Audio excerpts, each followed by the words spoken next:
So you may have noticed that while we asked you to write 2 constructors for the dog class, we didn't ask you to write a constructor for the vet clinic class.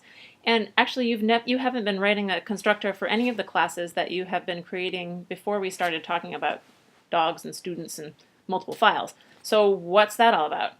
Well, it turns out that if you don't write a constructor for a class, Java writes one for you magically, secretly. It writes you the default constructor. So even though I have not written a constructor for a vet clinic, there's a special vet clinic constructor that Java is secretly making for me, the one that doesn't take any parameters.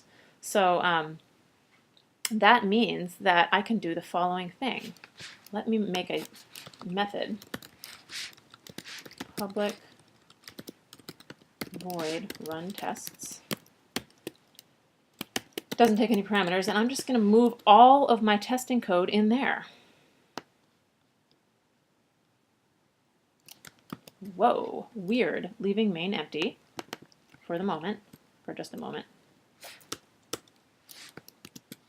And then I can actually do this completely legally and fine, and this is actually the preferred way to do this.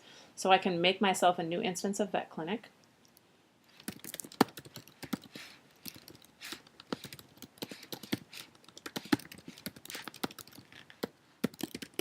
And then I can call run tests on it. Things to note, this is static, so I can call it without there being an actual VetClinic instance. Run tests is not static, just public void run tests. So in order to call the run test method, I have to have an actual instance of VetClinic.